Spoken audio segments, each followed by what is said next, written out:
Welcome to LaChance Encounters. I'm your host, Alex LaChance. I am here today with Pete Morse. Pete was a very last-minute addition to the podcast, and I really appreciate you being here, Keith. Keith? Where'd Keith come from? Pete, thank you for being here.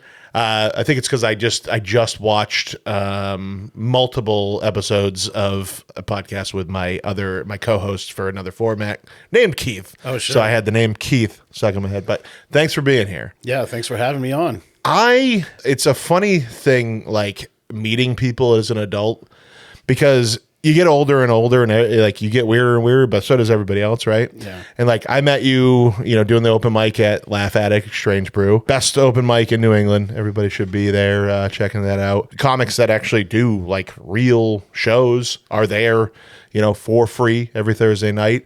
It's quality entertainment, and even when people are bad, it's still quality entertainment. And I've been bad many times, and it's still funny, to laugh at me or with me. But the thing about you is, I see you on stage, and and now that I've learned a little bit about you, I have this problem where I am your basic white middle-aged man presenting, but I am relatively progressive.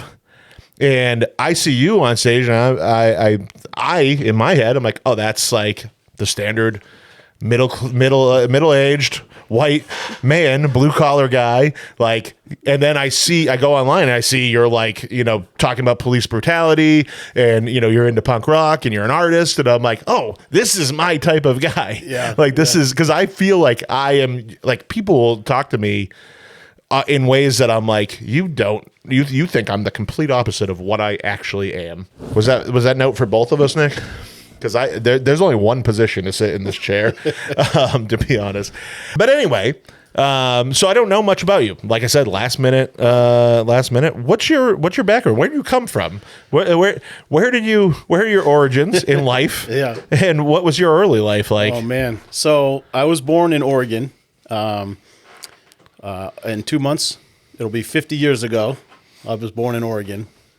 Love a lot of family in Oregon, and my mom brought us to Nashua, New Hampshire when I was really young to kind of meet and live with my grandmother for a bit. And I remember going back and forth from Oregon to New Hampshire 2 or 3 times before I was maybe 6 years old, driving and train. My mom just loved to travel with me a lot, so.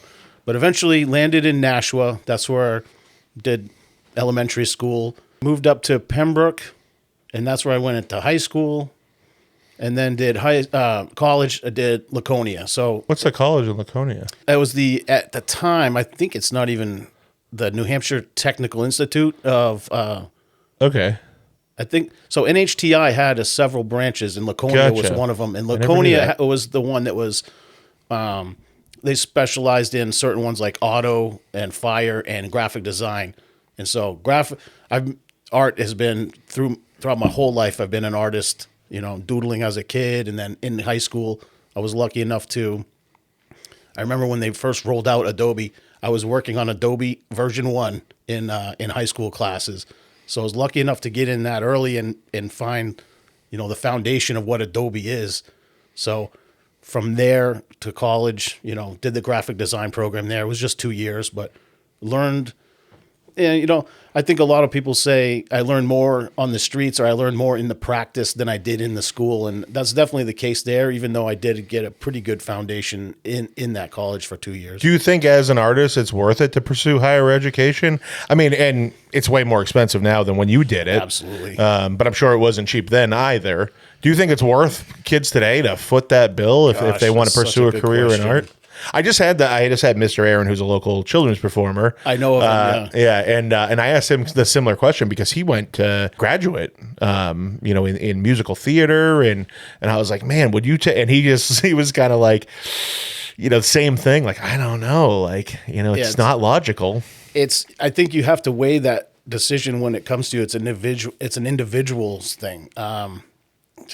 At this point, I would say for art. It's a tough because there are a lot of things you can learn about, especially like typesetting and letter forms and stuff like that, where like, you just, setting type and laying out, because like I've also published magazines and stuff, so it's like learning how to do certain things. You can learn on the fly and like kind of teach yourself, but there's people that have been doing it for so long that it could be beneficial, but is it worth that big dollar amount to put yourself through all that? Well, and I almost feel like, it's maybe more worth it to go to like a New York City school where you're going to be ingrained into a culture, and there's more opportunities for artists in a big city. Yeah. But then that price tag's going even further up. Yeah. As just living expenses alone in a big city. Yeah. Brutal. Yeah. Is this, you mentioned a magazine. Is this your magazine here? Yes. Okay. Yes. Yeah, talk about that a little bit. Cool. Since you segued right into it for yourself. Yeah, I'll hold that up for the camera if you guys can see. So the project, the magazine, so my friend, a really good friend of mine, Ryan Bowen, we just like brainstormed one summer. It's 2008. 2007 maybe, seems so far ago, but 18 years. Yeah, unbelievable. Don't do the math ever. No, I know. Yeah. So we were just like, spitballing. We wanted to make something like it was weird. We wanted to showcase photography. This was the main things was photography, art, and poetry. We wanted to put something together. And the way we started was amazing grassroots. Like literally it started with a flyer. You could get 4 up on an 8.5 by 11. So we cut those into quarters. I mean, come from the punk world, you're like, when flyers went to full page, I was like, when do the kids get rich? Yeah. What is this? So we just made a bunch of flyers. And so being in the graphic design world, I've been in copy shops and print shops most of my adult career is graphic design and art. I miss just cutting stuff out of like whatever and pasting it together at Kinko's. Oh, and yeah. then that was the fly. We made the goofiest flyers ever. Just grab a stack of like throwing away magazines and just cut stuff out. Those are the best though. They have that personality and your hands on it. And, definitely a huge fan of the DIY thing. So we just went out and there's information. There was a lot of information on this small flyer, but the main thing was, we had to start with artists. We need to find these creative people. So putting these flyers out, we're just going to all the events in New England. We go down to Boston like once a weekend, go to Portsmouth a lot. We go up to like Laconia Bike Week, places that not necessarily even art-based, like we're just trying to find. But I think you find an element of art everywhere. Sure. Right? Sure. And I mean, there's always any of those. I've never actually been to Bike Week because not my scene. Sure. Just the traffic alone. Oh, yeah. But I mean, I imagine there's people selling. I mean, they're at least selling T-shirts with graphic designs on them. I mean, there's art everywhere. So, yeah. And once, I'll never forget the first artist that put a submission into our inbox. And we're like, oh, this is a great, and then that was the first one. And it gained momentum and it steamrolled. Next thing you know, we have a whole stable of artists that wanted to be part of this. And so it took several years. So if the idea was in 2007, we didn't print our first issue till 2010. So that, people think about, building something. That's quite a long time from every time you hear the word overnight success, it's never is. It never is. Yeah. So we printed on, I'll never forget that either, 4/20 of 2010. We put it to press. We went up to Dartmouth. We priced out, because we really wanted to have an in-hand magazine, even though at the time digital was starting to become very popular for even like Maxim and FHM, which those guy magazines like I like to read. It's like those are like pushing towards, hey, watch us on digital instead. It's like a digital magazine. I'll never forget hitting the page was it would animate a flipped digital. It's just not the same. No, it's not. We wanted to have an online presence, and we did exclusive online interviews, but the goal was always to get to the printed thing. So we went up, we grabbed a U-Haul, we went up and grabbed, we are so ambitious. I think we printed 3,000 issues. That's a big pressing. Because that was their minimum, because these guys were big. They printed, there's a heavy metal magazine called Decibel. Maybe you're familiar with it. I've heard that name. They printed Decibel there. And so we're like, oh, that's a good quality magazine. We like the perfect bind, the edge, and just how it looked. So 3,000 magazines. We came back with a U-Haul. So we divvied that up between, So it was just originally it was me and my friend Ryan's idea, and then we brought on our other best friend, Andrew Cutting. He was kind of coming on to help with the sales because that's what his strengths were, and we brought someone else on that was like the web portion of it because he was familiar with that. But we divvied up all the cases of magazines, and we're like, okay, let's, we knew we were going to have to like give a couple away, but the goal was subscriptions is really what we wanted, because that would be able to, we'd roll that into the next issue. And did you have any advertisers to That start? was the hardest part. Yeah.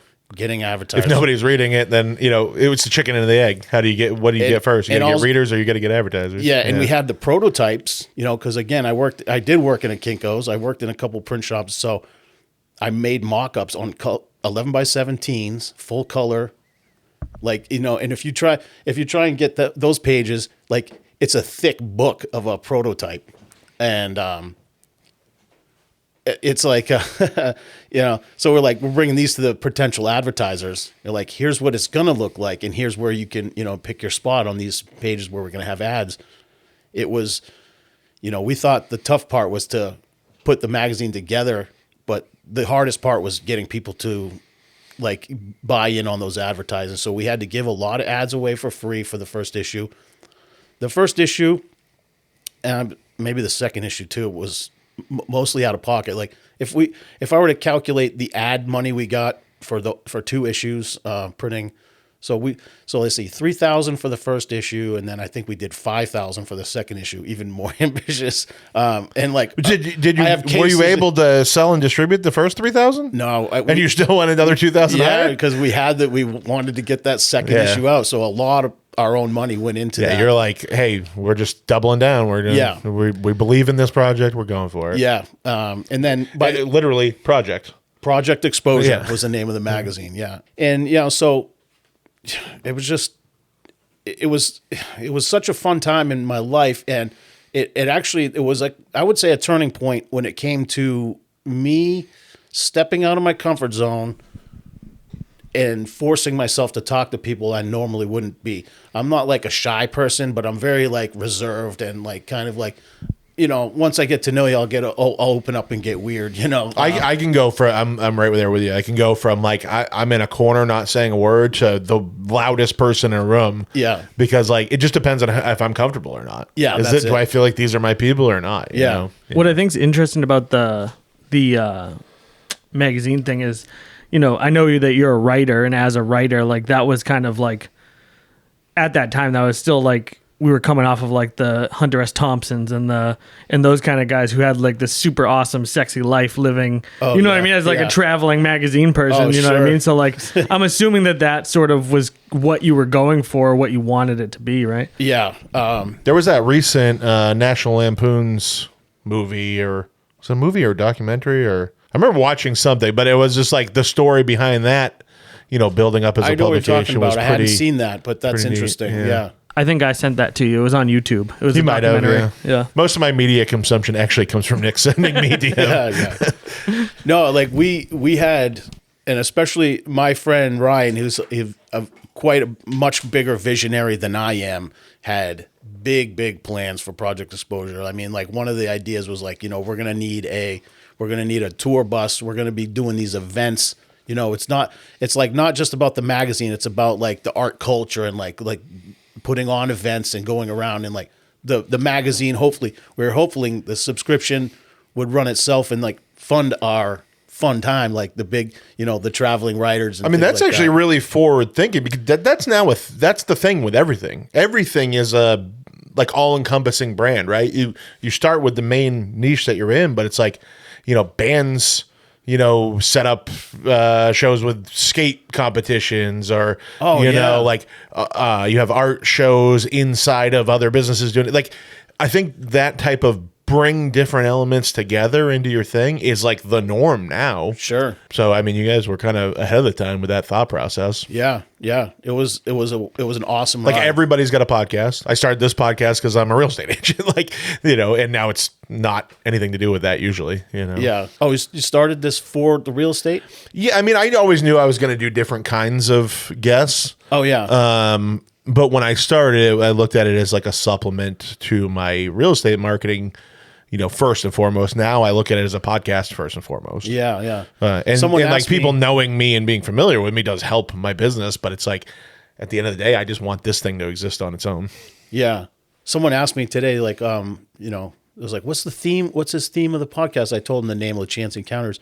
I'm like, and I'm thinking of like the last maybe dozen show. I've watched maybe about a dozen of your podcasts, and I'm like, there really isn't a theme. He likes to just talk to local people doing interesting things. Like It doesn't matter what area you're doing it in. He's like interested in talking. I want to create just another platform for people to share what they do, and give them a place to promote themselves. And that's it. I mean, and if it's interesting to me, I figure it's going to be interesting to other people. Yeah. Yeah. Because I'm a generic middle-aged white guy. So what I like is what all the other I went to 603 Barbecue the other day, which can't wait to try it. Ben is the owner, is somebody I've been trying to get on the podcast since I started. But I get there 11:30. They open at noon, and there's a line before they open every day. But I got there at 11:30, and there were only 3 other guys in front of me. All of them beard, dark glasses, my age, tattoos. I was like, this is just the demographic I live in. Same thing when I go to certain comedy shows. I'm like, everybody in here is me. Yeah. I went to see Dan Soder by myself at the Wilbur, and I'm looking around like, every guy is just a clone of myself. That's uncanny. Yeah, it's crazy.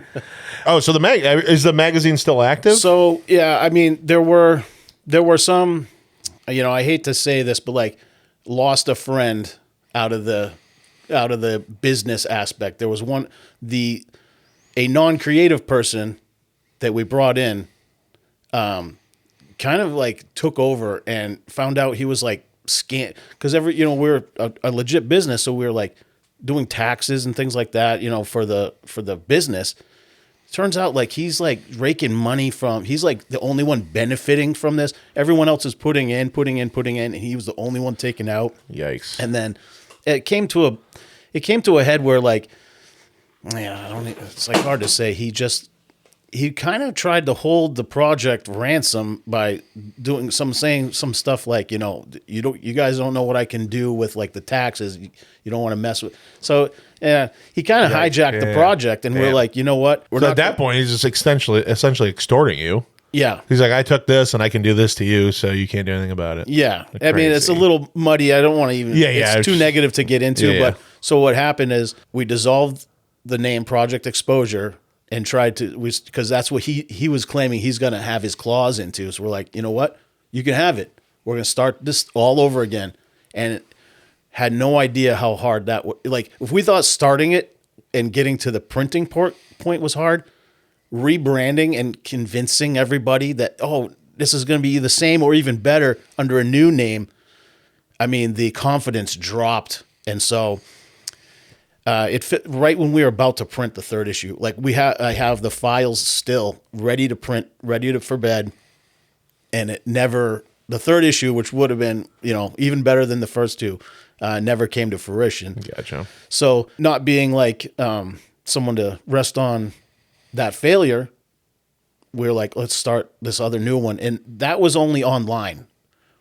And a lot of great stuff came from that. I was able to interview the amount of artists worldwide. Like I've interviewed people from Brighton, England, Australia. I've interviewed people. I interviewed a guy he's from like the Caucasus regions of Russia. He like didn't even speak English, but I found his art online. It blew me away. So I got to interview that guy through like a translator. Oh, wow. So all of that. I don't think I'm brave enough to do that. Like, how's that?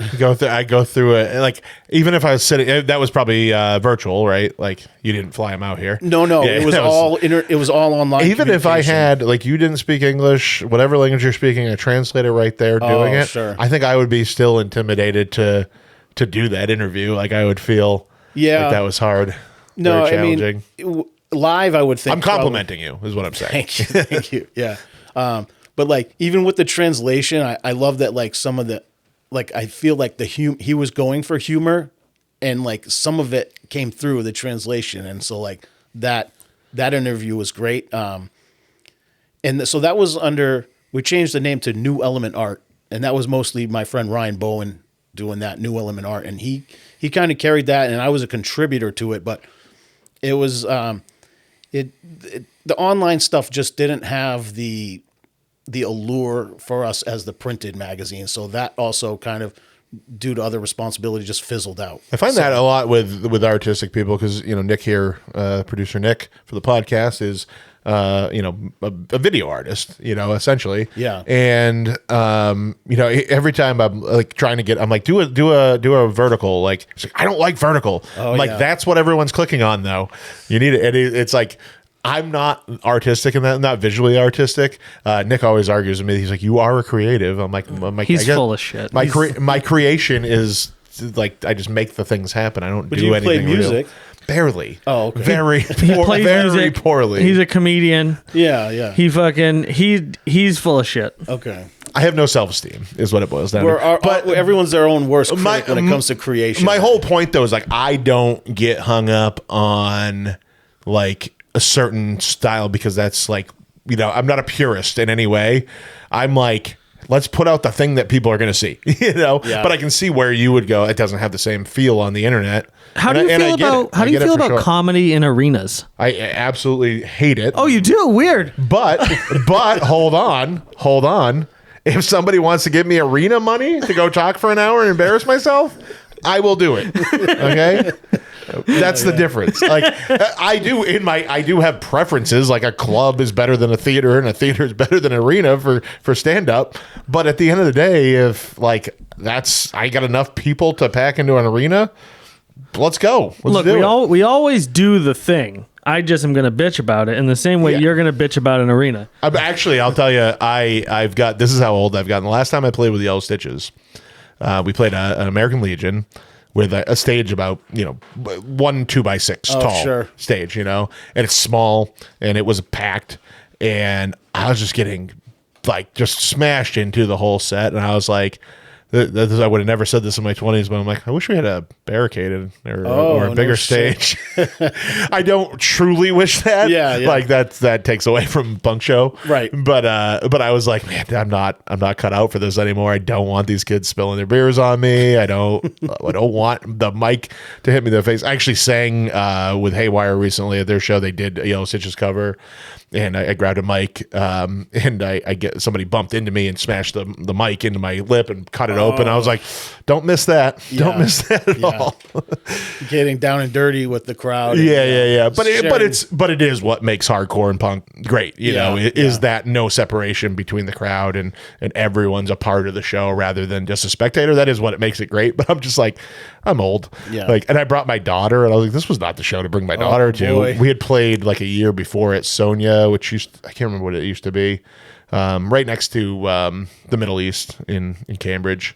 We played there, and that's like a big, tall stage and a huge room and like tons of. I was like, I should have brought my daughter to that where she could have been nice and control. Like, instead, she's like 2 feet from people punching each other. Yeah. So, are you still doing that magazine in any format, or that's that? No, that has kind of like fizzled out entirely, and even after that New Element Art, my friend Ryan shut that down.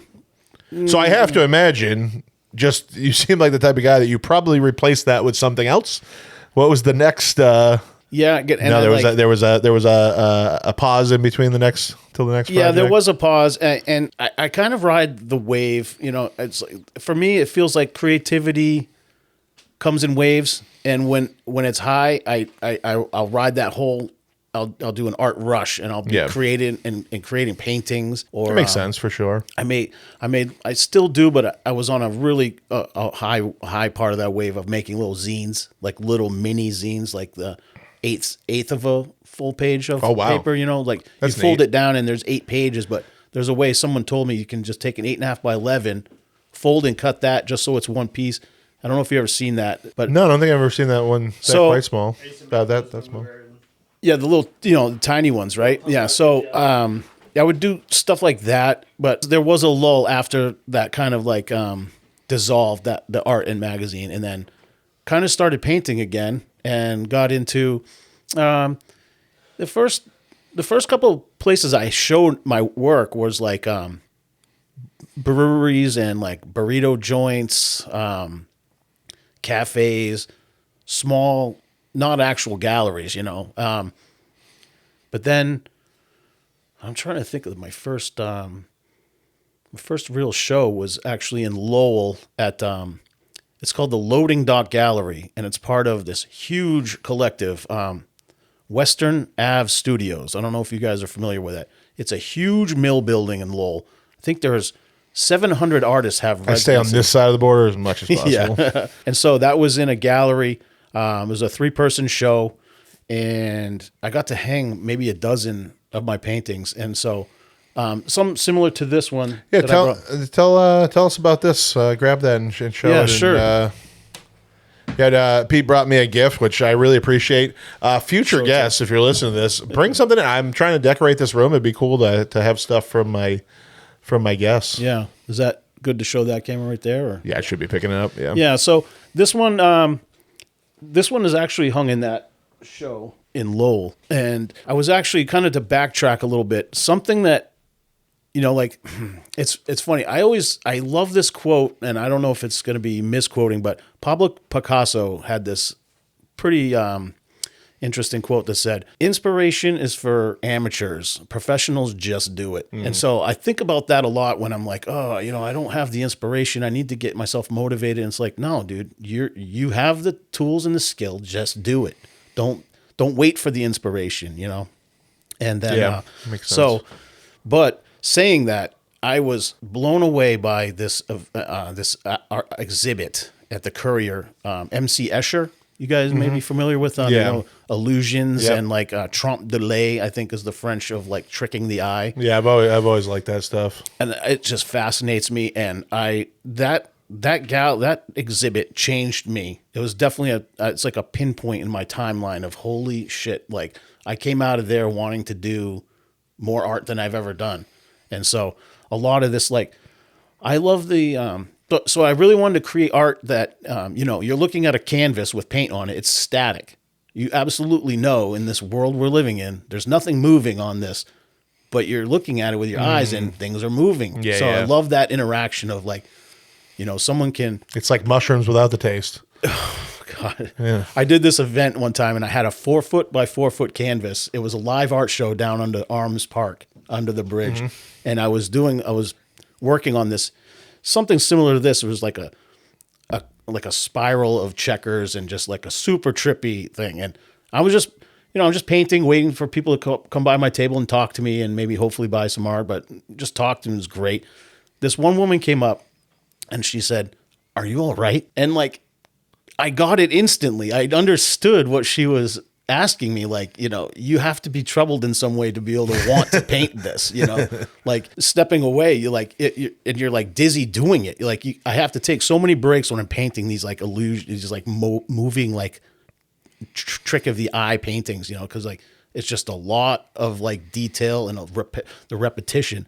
So when she said that, she was checking on me to see if I was all right, but like I took that as a compliment. I mean, the consistency, like that looks like a fairly simple design, but then when you look at the consistency of all the lines, like the very subtle, steady curves, and they straighten out as you get closer to the middle, just like a sphere would be, right? Like you're creating that 3D element.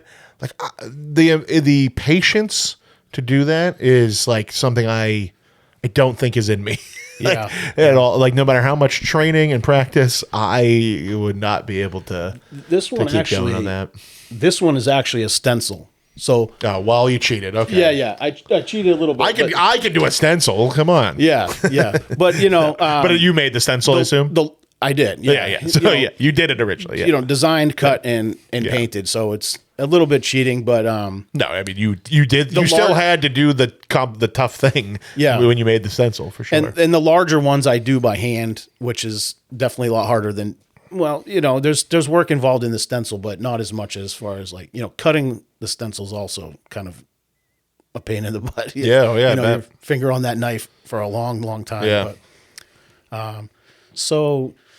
Yeah, coming back. So like I did that art under the bridge. And then, so the Loading Dock Gallery is like the first like real gallery I actually had my work in. And so I've had some, couple other smaller galleries show some work. One single piece. It was a big 4-foot one that I like to kind of showcase it. I put a price tag on it. It's like, I don't want it to sell. It's like, I put so many hours into this. It's like on Zillow, they have the make me move price. Make me move. Oh yeah. Yeah. People can go on and put their house up and like, hey, you know, like they'll put an astronomical number. Yeah. Like, make me move. This is the price I'll take. Yeah. I'll move if you give me this price. Yeah. And I've even thought of like, you know, if I found the right spot, I've had this one big one in my possession for so many years. I'm like, if I found the right person or spot, I would even donate it, you know, if it was the right thing. But, you know, I think that hasn't sold because I've shown that large painting in like 3 different galleries. What's this astronomical price tag that you've put on it? $1,200. I mean, that's not even. Yeah, exactly. That's not crazy. Compared to the large scale, you know, of art. I mean, it's a 4 foot by 4. I've seen some things in some of the, you know, you like you said, cafes, and you look and I mean, it's like size of this note card, and I'm like, and it's $1,200. I'm Yes, like, what? Huh? yes. I'm like, and hey, I don't know shit about shit when it comes to art, and I don't complain about how people need to price their stuff because I just know, like, my wife's a business owner, I'm self-employed. I get it. Like, you know, there's all these costs and the time. Nobody understands the time. Nobody understands how long it took you to get to that level that you could, you know, do the things that you're doing. Like, there's costs that people don't understand when they complain about pricing. Yeah. So I never complain about it, but I'm like, I'm usually like taken back. My daughter, when we travel, likes to go into like art galleries if we're like walking around a downtown area, and I go in, I'm like, do not touch anything. Do not go near it because I can't afford anything in this place. You break it, you buy it. Yeah. Like, I can, but I don't want to. It'll hurt.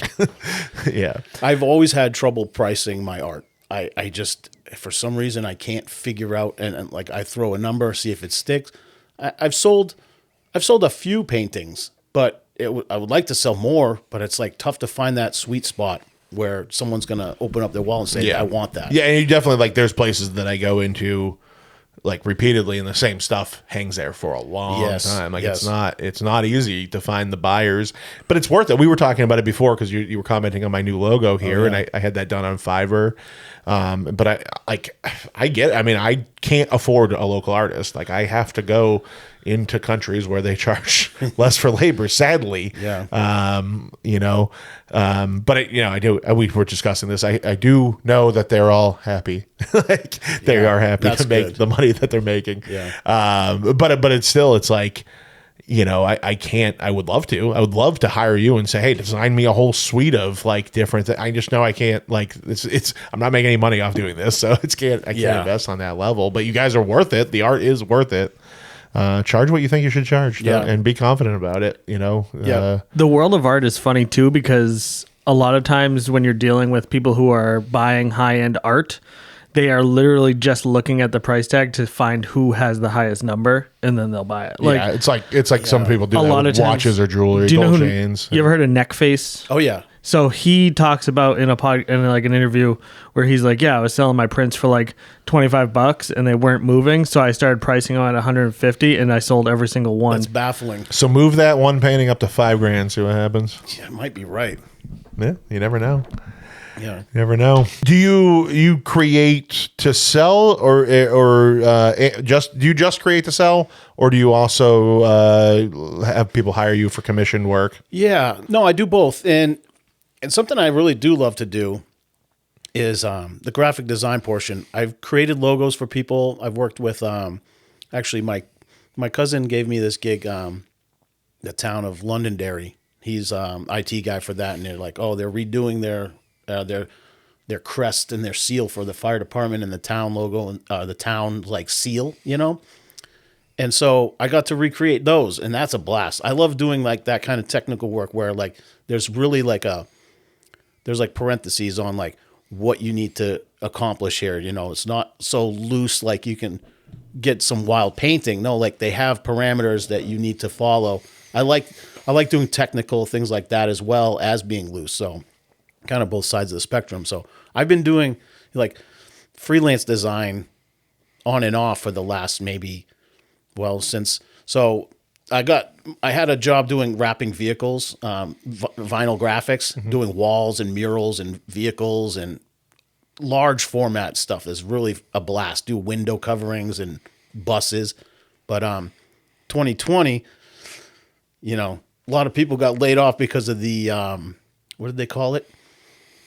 Like essential workers or whatever. You know? Remember that? And so, yeah, we went through that in real estate because they were like, "You're not an essential worker," and I was like, people need places to live, and we're in mid selling their house. I have to work. We can't just stop in the middle of somebody selling a house, or like, you know, I can't, if somebody's already agreed to sell their house and I need to find them another place to move to. Yeah. Like that is essential. Like there's who's to determine air, water, food, shelter on the hierarchy of needs. Like, yeah. So but the governor did agree with us rather quickly. There was a letter writing campaign quickly, like via email to the governor. He was like, "Oh yeah, okay, you guys can go back to work." Yeah. So you know, when that all happened, so like the last 5 years, I've been doing more of that freelance design work because, you know, usually I was just employed doing graphic design, and now since then I don't hunt it down and seek it out. It's more like word of mouth, and people that know me will kind of like pass something along if that's in my wheelhouse. So the freelance stuff is you know, something I do as well. Gotcha. I'm gonna switch gears a little bit. Sure. You do stand-up comedy. Yes. I've seen, that's where we met. I've seen you. You're very funny. What guy? Where do you? What? You have to be nuts. All three people in this room have done stand-up comedy, and I'll tell you, the first time I went up, I mean, I was playing in bands for 20 years. I've never been nervous to go on stage with my band. Yeah. I blacked out getting on that stage. I mean, in front of what, 30 people? Sure. I didn't remember doing it when I got off the stage. I was shaking. You have to be a crazy person to do stand-up, I really believe, or just completely oblivious, one or the other. What led you down that path of wanting to do stand-up? Yeah. Before I tell you the path, I'll tell you, I looked this up and I did the same thing because I was like, this is strange. They call it comedy blackout. Yeah. I don't know if you've heard that term. No, I haven't, but it happened to me. Happened to me too, my first time. Walking off stage, it's like, you feel like things went well, but I had no idea what I said. Like you have your like notes and stuff, or your jokes written down, or maybe all in your head, but you're like, I don't remember saying a single word, you know? Oh, I read directly off my notebook. Sure. Like word for word. It wasn't even notes. I read it directly off the notebook, and it's still. And I find it, before you go digging down into that, but like, I find it strange that like, oh, I kind of blinked right there too. But like, you went right back to that moment of the comedy blackout. Oh, you know how like your body, like the physical body does these things where like it makes you feel like these like defenses go up, like you're in danger. Yeah. Because you're exposing yourself. You know, it's like your brain and your body are disconnected at this point because you're like, why are you going to expose yourself? You know, you're saying all these things that you'd never say to other people. You know, what I think the sweet spot of comedy is being able to say what everyone's thinking, but no one's saying. Sure. And there's a reason no one's saying those things, right? Because they're either uncomfortable, they're slightly offensive, they're sometimes majorly offensive. Yeah. Or, you know, you're just not sure if anybody else has had that weird thought that you had, right?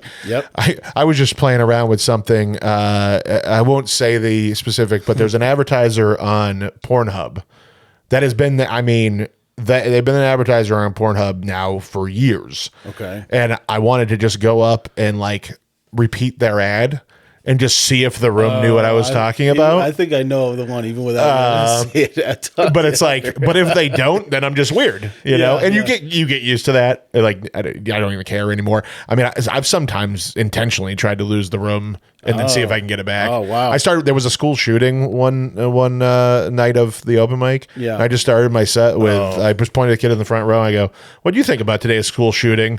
And I mean, it was like a vacuum of energy leaving the room. Yeah. And then I went into my material, and I was able, you know, within the 5 minutes to get people back and get people laughing again, and it felt so good. And then I was like, I want to chase that. I want to just ruin everyone's day and then try to make them happy again. Yeah. That's like the ultimate, like, for me. But it's like when you're first doing it, you don't want that at all. You're like, please laugh, please like me. And like if you're doing comedy from that angle, like the please like me angle, you're probably not going to be that funny. You gotta you gotta push a little bit somewhere, you know. I agree. But it's coming back to, so, you know, I've been lucky enough. I grew up, my mom, you know, only child with just my mom raising me, and she was very loose with the media that I could consume when I was younger. I felt I had like a little bit more of a, advantage over my friends. Like my mom would let me, like I was the first one to see this. I already said how old I am, but yeah, I got to see Beverly Hills Cop, which is like the first rated R movie I saw. And like looking back, it wasn't that bad, but for like an 8-year-old, there's a lot of hearty language in there. Yeah, but it was toned down compared to Eddie Murphy. Well, if you go and listen to his comedy albums. So I saw Beverly Hills Cop, and then she's like, "Oh yeah, you can listen to his tapes." And so I listened to Delirious, and then Raw. Right. So that was like, and then Cheech and Chong albums, which my mom was a hit. He'd be straight up canceled for some of those bits on Raw. Absolutely. Now. Yeah, you can't do that. You can't do the Mr. T bit. Oh my god. So comedy was like part of my media consumption, like really early on, and it's like the one like through line through my whole life. And sometimes I do feel like it up until I discovered what's going on at the Laugh Attic, and then now branching out to other comedy clubs in the area. It's like I didn't have an outlet for the stuff that I was like coming up with. Like I was coming up with jokes and like, but just like never. I don't know. It's like I feel like comedy, like my sense of humor felt like I got into some trouble because I could find the comedy in almost anything, and even like inappropriate things. Yeah. Like you're at a, to take it to the worst, like you're at a funeral and you see something funny, you're just thinking, oh Jesus, like there's no one in this room I could say this to. So like, I'm just laughing in my own head. The first time I saw you, I think I had mentioned I kind of get like a Joey Diaz vibe from you. Oh yeah, and I remember hearing Joey Diaz say on some podcast that when he knows somebody lost somebody, when there's a death like close to a friend or family member, he calls them and he tries to hit them with the most fucked up joke he can think of, because like you need. Laughter is it's a cliche. Laughter is the best medicine, but it truly is. It's a smile. Like I've done like things. I've heard of things like where you you just try to laugh or just try to put a smile on your face and you will feel better. Just by forcing yourself into that action. It's like, then if there was something actually funny, that's actually, you're not forcing yourself, you're going to feel better. Yeah. About whatever it is going on. So yeah, I'm with you. But then what happened when you started trying to say those things in real life? Right. That's where you were going with that, right? Yeah. So that's it. And you're like, man, sometimes you're like, these funny things are coming up in your head and you're like, I kind of wish I wasn't thinking this right now because I need to be more serious, especially when it comes to my family, my wife. Bless her for putting up with me because like everything's a joke in my house. And it's like sometimes I'll try to dial it back, but it's just how I am. Right. Everything's just funny. Yeah, my wife doesn't like being picked on, and that's like my love language. Yeah, like if I'm the more I get to know you, the more I'm gonna rip on you. Sure. It's like I enjoy. See, I think what some people, I enjoy the flaws of people. Yeah. I think more than their positive characteristics. Yeah. You know what I mean? That, yeah. I think I relate to people better based on flaws and like, interesting. But it's like, in a way, it's like I've seen, like my wife, for example, there's a lot of things in her life that she was not set up to be a business owner now, have, other people that work underneath her. A lot of the things that she does are completely outside of her comfort zone. And like, that's endearing to me. Oh, yeah. That she's pushed past all of it. And I've watched her do it. I watch her daily go through things that I know are like in her brain are horrific for her to try to get done. Like I made her come on my podcast. I don't really make her, but I coerced her to come on my podcast, and that's completely outside of her realm of comfort. And but she did it, and it's like I feel like everybody that I'm close with has similar, where it's like they've got these hangups and they push through it. Oh yeah. So to like make fun of the things, their flaws, is like almost a compliment, because I'm like, you are somebody I care about, respect, and am proud of, despite your flaws. Yeah. So to make fun of the flaws is actually like almost a compliment in my fucked up way of thinking. I can see that. But not everybody views it that way. For sure. So then you needed an outlet for comedy. Was Strange Brew the first place you went? No, it was actually so and so loving comedy, like I've gone to comedy shows a lot, a lot more lately now, but I've always liked going to comedy shows. And I discovered, I don't know if you guys have heard of Don't Tell Comedy. Yeah. So there was a couple of those going on in Manchester, and I went to as many as I could, and that's when I met Danny P. And so after one of the Don't Tells, Danny P. And I were shooting the shit afterwards, and that's when I discovered, he's running a comedy room right downtown, and so he's like, yeah, come by this place. And so yeah, I came and I watched a lot of comedy before I even attempted it. I remember seeing you sit there, and I'm like, this guy comes every week. Yeah, and everyone's like, because a lot of times you're seeing the same bits. Sure. Yes. I mean, I got nothing, folks. Yeah. How many times have we heard Mr. DuPont start that setup, But I was like, this guy, and there's another couple that's all the time. I'm like, every week you're here, and I appreciate it. It's amazing. Yeah. But enjoy it. Seeing somebody sit there and not go up, I'm like, wow, you're like really punishing yourself. But you're not the only one I've seen do that and then eventually get on stage. I think that's and now I realize that a lot of people that do that probably are in the same boat. I've even heard Shane Gillis talk about he went to like a bunch of open mics just watch before he got the balls to get up there. Yeah. So yeah, I watched, I went to the Laugh Attic a lot. And then my other friend, Jay Drapo, who people might know as Jay the Barber, he might be a name you guys know. Sounds familiar, but I can't. He's got. What's the barbershop? So it's 5 Diamond Salon, and he's the barber out of that salon. Everyone else does hair, dressing, coloring, and cuts, but like he's the barber in that. He's kind of got his own thing in that little facility.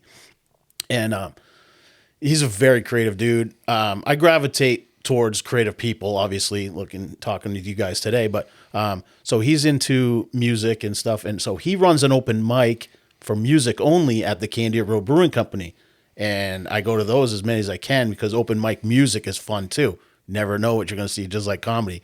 Could be great. Could be a cool little jam session that comes out of it. Could be, oh my God, I got to leave early because this is horrible. So he knew, so going all these like Laugh Attic open mics and just watching, I'm like trying to develop some jokes and maybe a set. And Jay knew I was doing that. And so he's always looking to fill. So if there's not enough musicians that go up on his open mic, he's got to fill in the space of like jumping on the keyboard or singing or doing some video. He does like some video collage type of cool like DJing live video, which is fun. And so he doesn't want to have to fill all that time. And he's like, dude, you want to just go up? He's like, it can't be any worse than, this guy that just came on with that freaking, ukulele or whatever. And so he kind of just called me out, and I was like, oh, he literally comedy and non-comedy environment is about as hard as it gets. And that's what I told him. I said, this isn't approachable for everyone. Yeah. This is like a family, not necessarily like a family bar, but like I've seen kids in there. Yeah. I've taken my kid in there. Yeah. Dude, she loves the pretzel. I'll say, dude, fucking people always talk about how scary it is doing open mic comedy, dude. Fucking open mic singing. Fuck. Oh. I mean, I've done a lot of karaoke. Karaoke's fine, dude. Well, some of these open mics where like poetry, dude, you gotta fucking get up there and read a poem, dude. Man. Fuck. But here's the thing about music is like you can do the same song over and over again. So you can in front of the same people. Sure. Right? And you can rehearse songs before. You can listen to yourself do a song and know that you've done well. Right? In music, like I always tell people, like a lot of people when I started going to an open mic were like, why don't you tell anybody? I'm like, because it's basically like band practice. Yes. You going to go to my band practice? Yes. No. We're going to get the stuff down, then you're going to see me, right? Yeah. So like for music, it's like, yeah, okay, hopping up and singing with, maybe another random artist that's in the room in an open mic or, you don't know the audience, you don't know their stylistic preferences, but you still know that whatever you're doing is good. With comedy, you don't know if it's good until you get that live audience feedback. That symbiotic. And you don't know if it's good until you get that live audience feedback a bunch of times too. Like, because like sometimes audiences are generous, especially other comics, and then other comics laugh at stuff that maybe other people wouldn't laugh at. So you got to get a lot of feedback in front of an audience before you know if you're even good. Yeah. Whereas music, you can subjectively go, okay, I did that well. I mean, some people are delusional. I think it's easier though to sit through bad comedy than it is to sit through bad music. Like, as an bad audience, music is fucking as an audience intolerable. member, yeah, that's true. Because even we said in the beginning, even bad comedy is still funny. You know, it's still sometimes funny. Bad music I mean, is I have seen some open mic sets that made me uncomfortable, for sure, because it was bad in a non-fun way, and you could see the person. Like I've seen people walk off the stage upset they weren't getting a reaction. Sure. You know, I've seen people like get emotional about a joke, and like it's, you know, it just doesn't fit the vibe of the room, whatever it is. And you know, you see people in the audience get mad. I went to Chris DiStefano last week at theater in Medford, Chevalier Theater in Chevalier, I don't know, in Medford, and two guys in the front row that were a couple got mad about something that he said. And they left giving him the finger. Oh, man. And they yelled at him. And I was like, you brought front row tickets and the headliner has offended you somehow? And I mean, DiStefano, I would say, is pretty middle of the road as far as offensive goes. Yeah. You know, I was like, this is like, how did you get to those seats? And then that guy offended you. That made no sense. It was might like not know what they're getting into. Some people, I don't know. Well, my wife said, you know, sometimes like your company will give you like a pair of tickets to something. Oh, sure, or, you know, whatever. Or like somebody will just give you, you know, kickers will be given away. But leave silently. You don't have to give him the finger. Yeah. Well, he did. I mean, he did kind of antagonize him because he was trying to crowd. I think he didn't pick up the vibe that they were mad at him. Yeah. And he was trying to crowd work them. Yeah. And then that just it steamrolled into bad, you know. But I don't even remember. To me, I was like, what are they mad? I couldn't even place it. Like sometimes you go, okay, I know why. I know why this person's mad about this joke. You know, are you familiar with Brian Holtzman? Oh yeah. So Holtzman was doing a whole thing where, like, he walks people all the time. Yes. Like, he's like most offensive comedian there is. I mean, to the point where, I mean, personally, half the time it's not even funny. I saw him live, and like from a live, it was like it's funny because it's so ridiculous. Yeah. But he was doing. He was having his camera guy follow the people he walked out and interviewing them about what joke pissed them off. It was pretty funny. Yeah. It's a funny series, but a lot of times I'm just like, all right, you're just trying to piss people off, and that shouldn't be what it is either. Yeah. You know, I want even if I'm making a joke that might be I want it to be a joke that everyone laughs at. I want it to bring us together, not to repel anybody. And that's the dance that you do when you get into certain subject matter is like, can we laugh at this together? And if we can't, it's probably not a good joke. We should all be able to laugh at it to make it a good joke. And you know, you can't please everybody. That's right. That's everything. But but you know, for the most part, that should be the goal, is not to offend. So you now run your own open mic at Candia Road. Yep. Which is a pure comedy open mic. That's right. And what's the scheduling on that? That's the second Thursday of every month. And the last one we just had was on the 9th. It was a great, fun night. This is what I love about the brewery is really small room. And it's usually packed around that time we're doing the comedy. And some people are there just to enjoy the great food and beer, and they might not even know what's about to happen when I walk up and start talking on the mic, introducing and, you know, starting the hosting. But it's always a great crowd, even when it's like a light, you know, it's not jam packed. There's just the vibes and the emotions are always. It's a good sized comedy. I haven't seen the open mic there, but it's a good sized comedy room. It's low ceiling. It's tight. And like, the comics that I've talked to that have been doing comedy for a long time say that's a great room. So it's just lucky to be able to do that. And a lot of people are asking me, when's it going to be weekly? So kind of got an idea on that. I'm gonna. Well, it's great because, you know, as we've been talking about, Laugh Addict is one of the biggest ones in New England. That's at 9:00. Yes. On the same night. It works perfectly. You can hit, you know, usually you have to be in a big city to be able to hit two sets in one night in the same city. Yeah. But now thanks to you can do it in Manchester. You can, you know, come into town. You can do your 5 minutes at, you doing 5 minutes? Yeah. So 5 minutes, but then the last time there weren't as many comics. And I said, you know, we have a lot of time tonight. If you guys want to do 7, I don't care if someone wants to do 10. Awesome. Just give me a heads up so we know the rhythm of the night. That's great. So there are not a lot of opportunities to get that more than 5. You know, between 5 and 10. Yeah. You know, it's like typically you're going to need to jump up into an actual book show where they want you to do 15 or something. Yeah. So that's awesome. Yeah. Yeah. It's just the perfect transition from like from 6 to 8, and then from 8 to 9.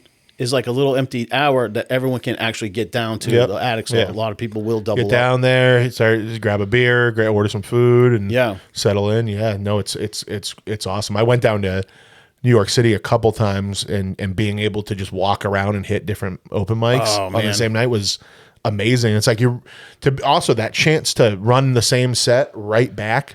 Like I did one at like 3 p.m. Okay. And then the next one I was doing was like 5. Okay. And it was like a half an hour walk. It was like from like Midtown to Soho. Soho, is that right? The Village. Okay. So it was like a half an hour walk, and on that half an hour walk, I could kind of rethink. I could think of what didn't work. Oh, yeah. And I'm kind of rewriting, and then I immediately get to go right back up on stage and try it again in a slightly different way. Yeah. It's incredible. It's an opportunity that you don't have in most cities that aren't major comedy cities. Yeah. So yeah, I mean, it's great that you're bringing that opportunity, and yeah, if it goes weekly, that would be even better. I missed a couple of them because like weekly is easy to remember. Yes. But one random, and then I never got to go because as I had said before we started recording, I haven't been up on stage in a while. Yeah.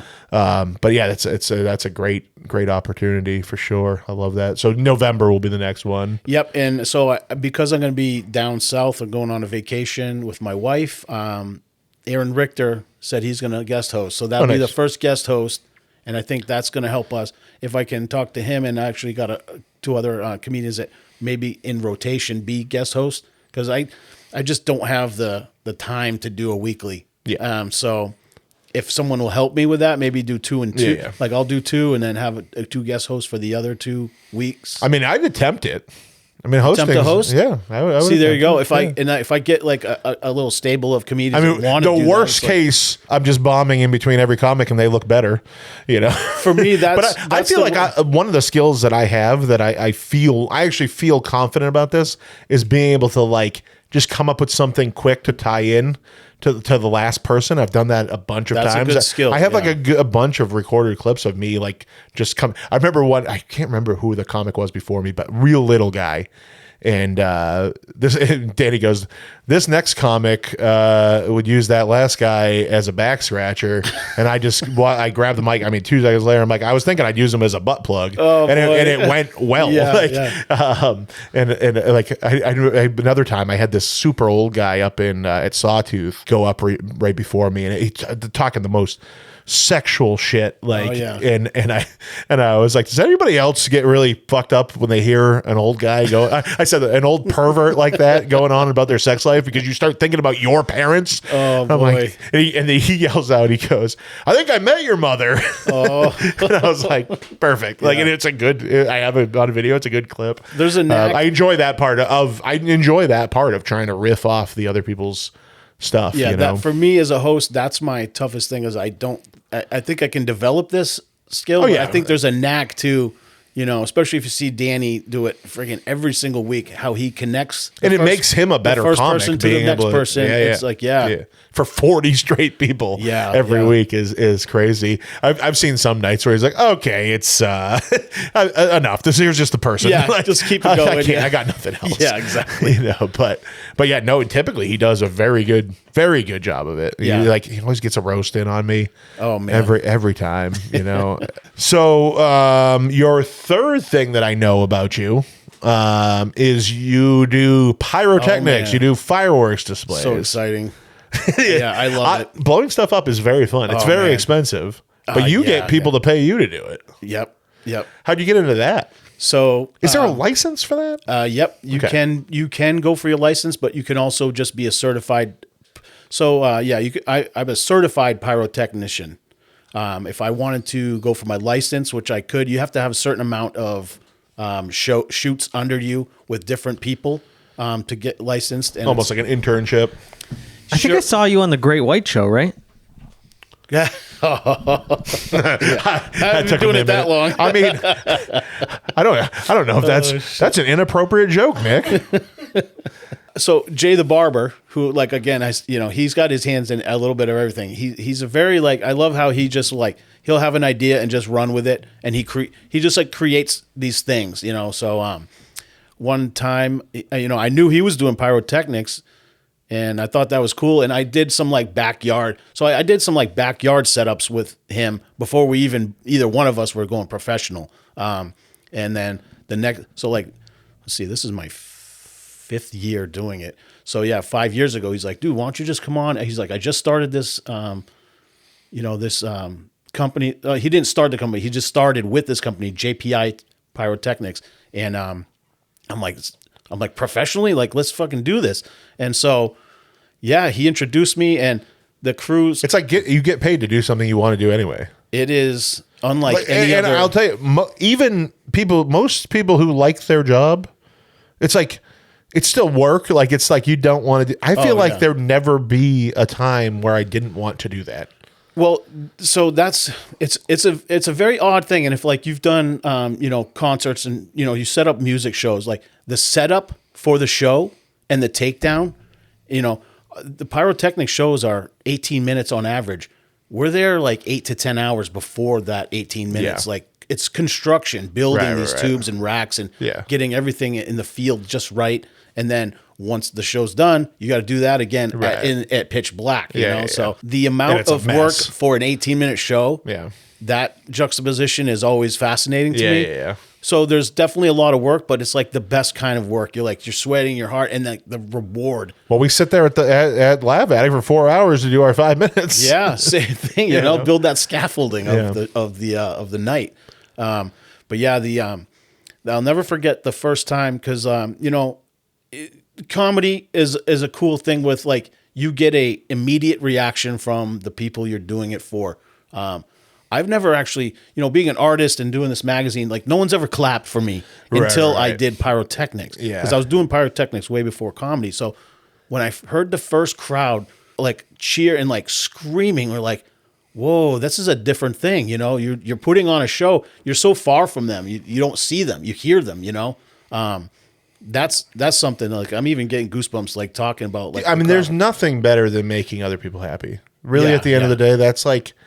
I mean, I think that's why orgasms exist, right? That's like the female. I mean, the female orgasm. That's a myth. Exactly.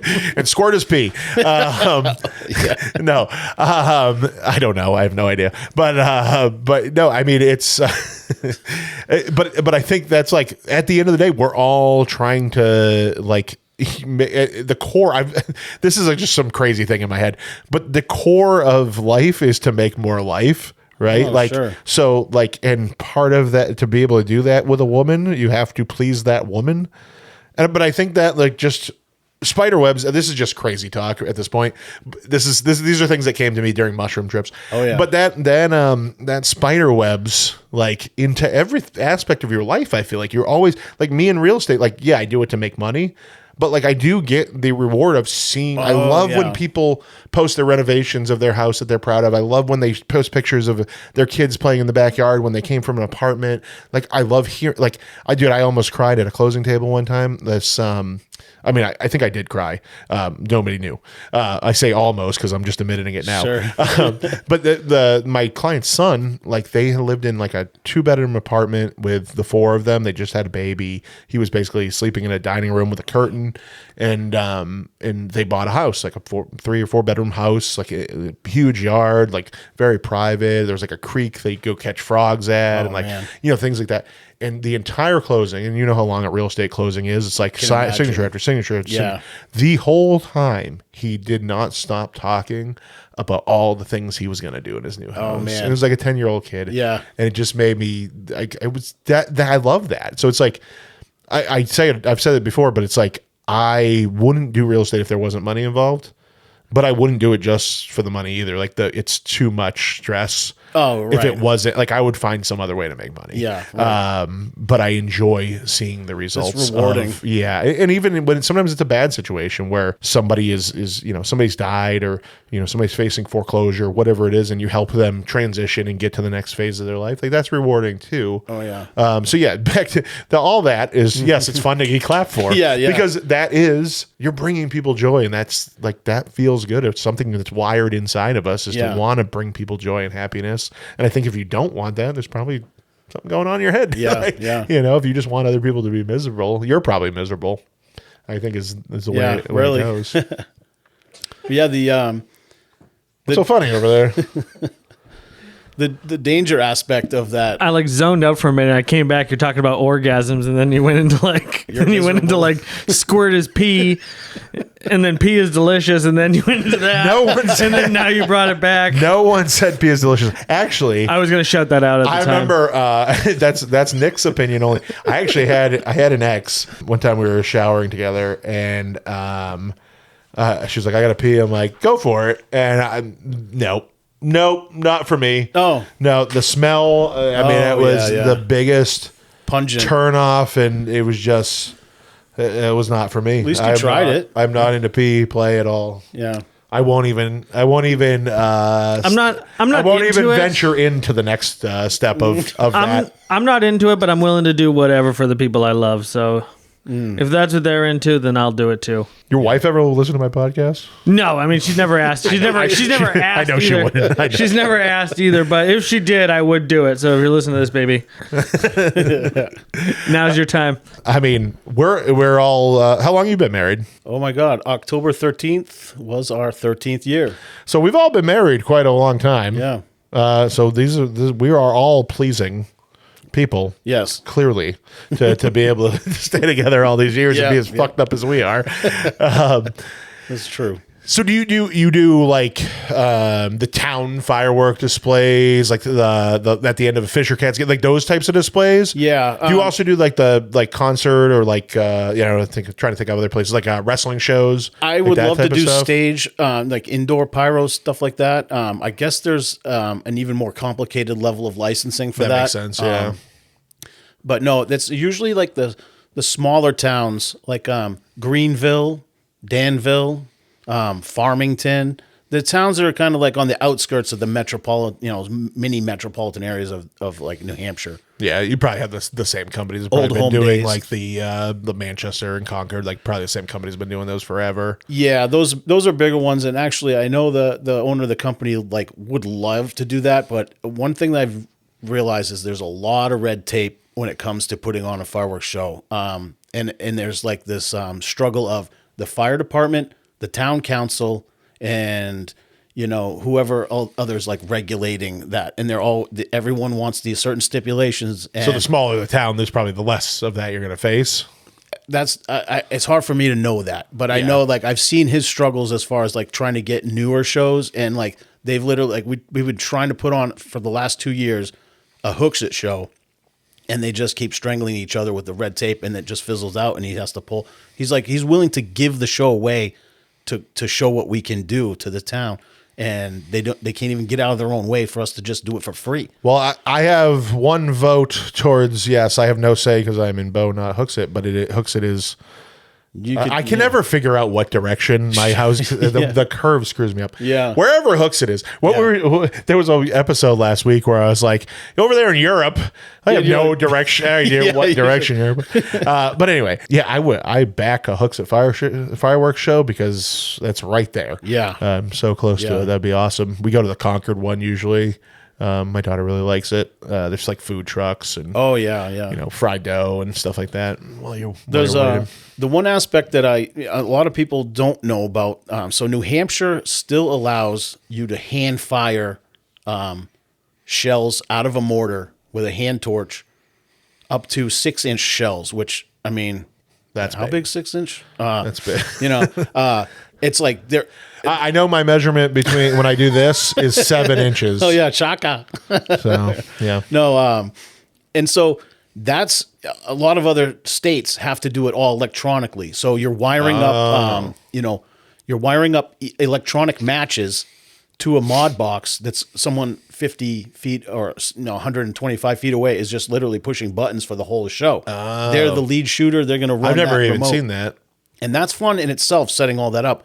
But the exhilarating part is there's right separate pods where you can hand fire. New Hampshire still has that. I think, any day now there's going to be regulations where no more hand firing, but we could literally have a hand torch. It'll be the next person that loses a few fingers. Could be, yeah. And that's how that. Unfortunately, I've heard some of the worst stories. People. My first year, a guy in another crew, not another crew, but like another company, entire arm off.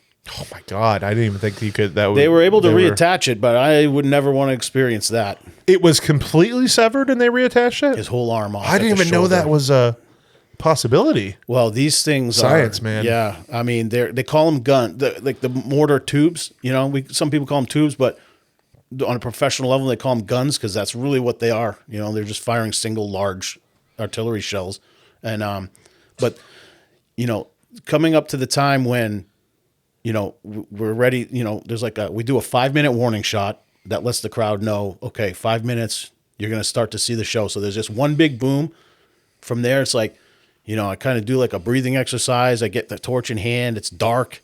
You got 40. So there's like a pod of 40 shells that you're responsible for lighting each one. And you're just like listening for him to call out your name or the shell size that you're going to shoot, like a 3-inch or 4-inch shell. And like, boy, those moments before that is like the adrenaline rush you get from firing that stuff. I mean, you feel it because we have had, you know, all the PPE, the protection stuff. You don't hardly hear it, but you feel it when it's leaving the ground. Yeah. The first, the lift charge gets I feel like you can almost feel like the air being sucked by that combustion. Oh, yeah. Like even I've done those little, what are they, 500 gram? The cakes. Yeah. Like, there's like 16 shots. Sure. You can feel the ground move, like rumble if you're close to those. I light it and I just run as far as I can get until I hear that first one. Then I turn around and watch. And I'm like, oh, I'm too far. I'm like 200 feet away, but that's how I feel comfortable. Yeah. I had one. So I lived in Pittsfield, New Hampshire for a few years with a roommate, and we the first year we were there, it rained on the 4th of July, and we just lit off fireworks. We had a very tight yard, but it was pouring, so we just were lighting them off in the rain. We were basically lighting them, sticking them outside, like from our garage. Oh, shit. Yeah, but we lit like, I don't know, $1,000 of fireworks in our yard. Yeah. And then we were like, oh, let's do it again. And then then the next year. We bought fireworks, but it was like super dry. And we're like, we can't do this in our house. So like, where are we going to go? We filled up a wheelbarrow. Okay. And we're walking around our little neighborhood, and some neighbor was like, hey, what are you doing with those? Like, I don't know. We're trying to find a place to set them up. They're like, come on, you're partnering with us now. So we went. This was during the 4th of July? Yeah, it was 4th of July or like whatever. Around there, Saturday, Sure. You know, lined up with 4th of July, whatever. But so they have like very tiny stuff. So they're setting them up on a cinder block. Okay. Like just a little, like, you know, single tube stuff. Single rockets. We've got the big, you know, boxes, like the 16 shot. And they're like, oh, just set up right here. And I didn't think anything of it. And I put one of those 16 shot ones on top of the cinder block. And when the first one, because it hung off the edge. Yeah. When the first one shot, it tipped it over straight at their house. All the other 15 shots went directly in their basement. Unreal. And I look at my roommate. I'm like, we got to get the fuck out of here. Like, I was like we're going to get charged for this. Yeah. Like, you know? And then the guy comes like running out of the house. Don't worry, happens all the time. I'll get the hose. And he's like, stay. We'll put him on the ground from now on. We're good. Yeah, but, stake him down and put rocks to. Well, just putting it on flat ground was like better. Yeah, I actually we have a trampoline in our backyard, and it's completely. It's got the screen around it, and like I know like a firework could probably go through it, but like it adds a little bit of. So I have my daughter sit in there when we've done them here. Yeah. So there's a little bit of protection for debris if it goes that direction. What's the scariest thing that's ever happened to you while you've been doing it? That was my scariest story. Yeah. So there is. I mean, I've been almost knocked on my ass. So there's a couple of things that can happen, and one is no one ever warned me of this. But it's called sympathetic firing. So if you can picture just a square like on the outside. So there's a rack of 10, 10, 10, 10. So a square of 40 tubes. They're all about a couple inches next to each other. So the procedure is to pull off the safety off the fuse because there's a heavy paper over the fuse that'll prevent any sparks to hit that one. So you pull the safety, you light it, you duck and turn. That one goes up, and then you get ready for the next one. You pull that safety. Well, hot ash and debris is in the air. So not all the time, but sometimes that hot ash will go back down into a tube that's got a live shell in it. That's called a sympathetic fire if that goes off. So, the procedure of lighting, ducking, turning, like I've got a pretty good rhythm that I feel safe in doing mine. Well, like when you turn back to get that next safety, I've had some go off right in my face, and there's nothing like that, man, because you're blind for a second. You're like, did something, you're like, it's pitch dark out too. Yeah. So you had that flash in your eyes you're in the darkness. Yeah. You lose your night vision after that. And you're kind of feeling like, ooh, that was warm, So sympathetic fires, I've had those happen. And then I've seen what's called a low break, or the term like a flower pot, where instead of the shell breaking, so there's a lift charge that gets it out of the tube, and then a break charge that's supposed to break in the air.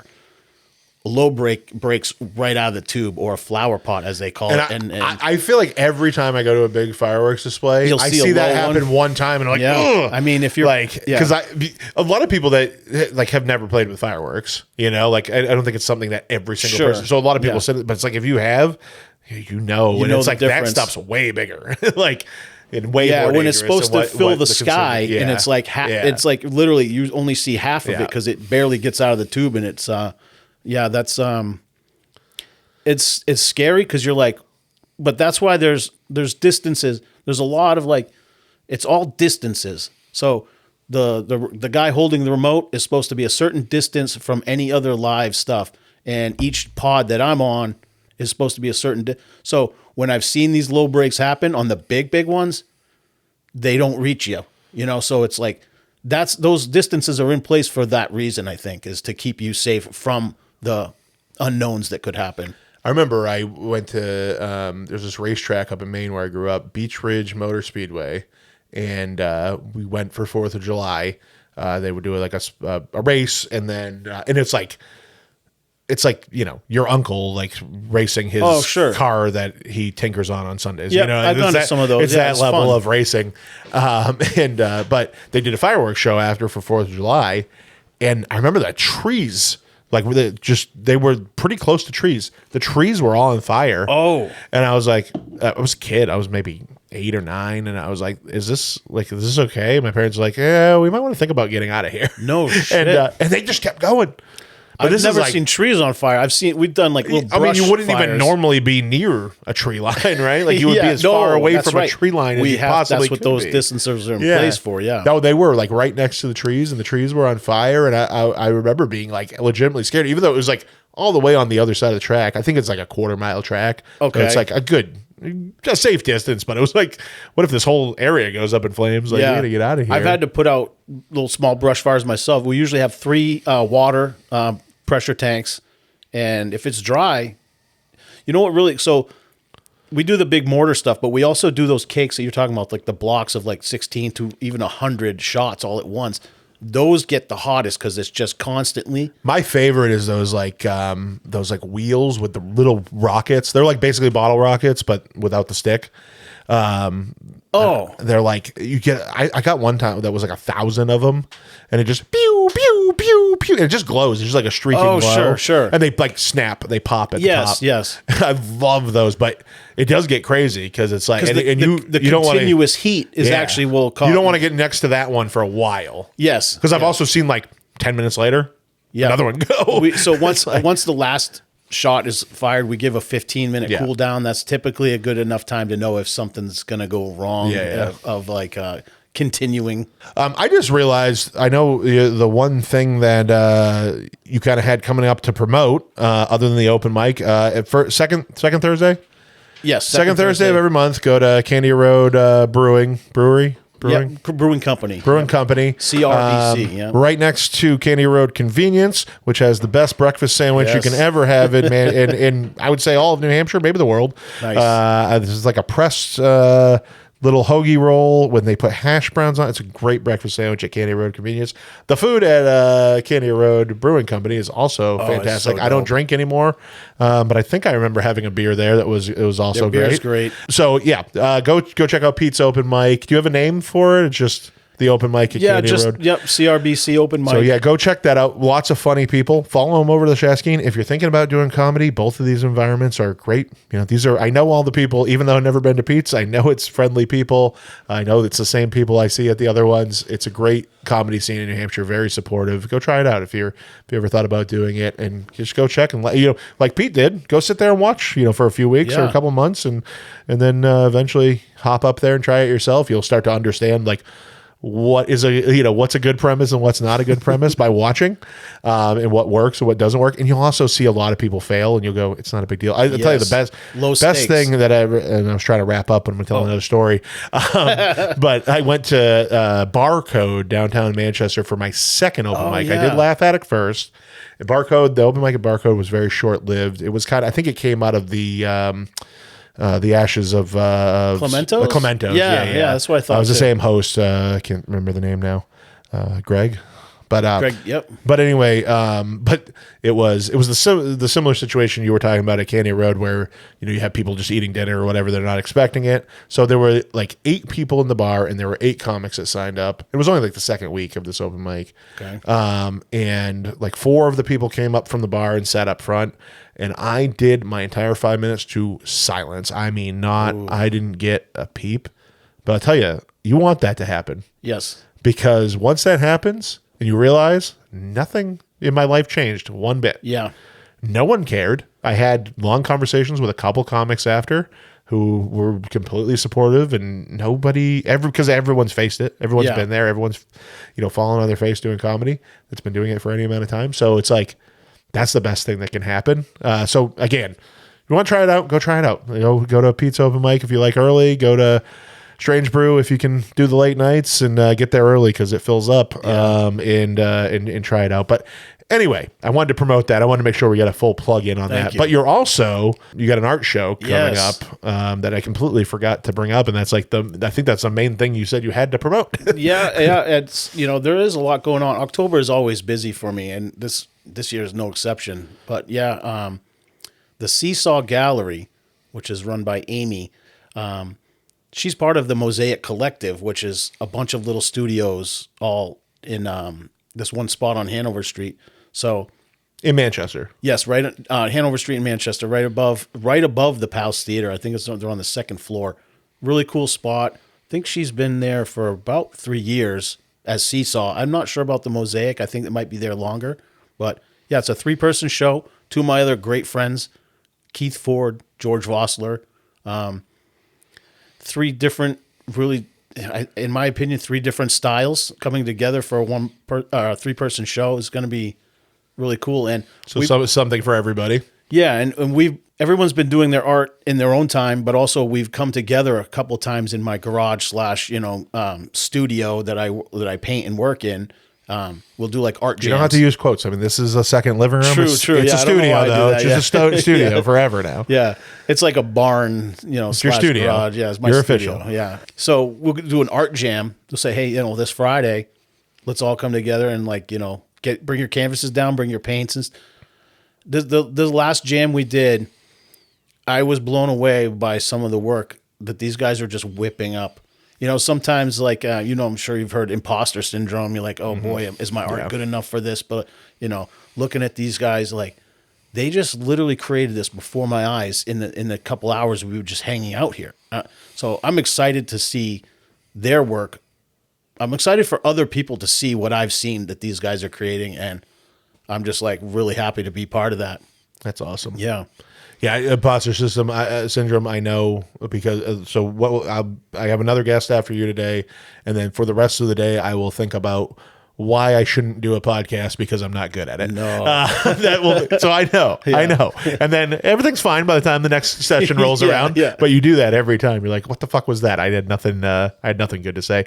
What's the date on that? So the opening is November 8th. So there's an artist talk, like a meet and greet that is going to happen. Unfortunately, I'm going to be out of town, so I won't be able to do that.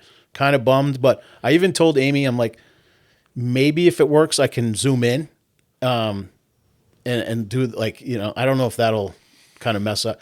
I'm going to offer it to her because I would really like to be a part of that opening, but I'm going to be out of town. You can do it, and I'll tell you why. The legendary Boston hardcore band, Colin of Arabia, Colin sang a set from jail.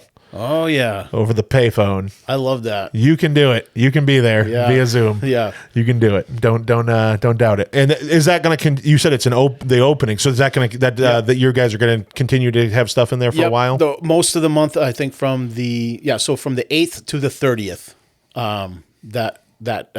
that show will be in that gallery. Awesome. So Seesaw Art Gallery from the November 8th to the 30th. Check that out. You no idea what their normal hours are? I don't.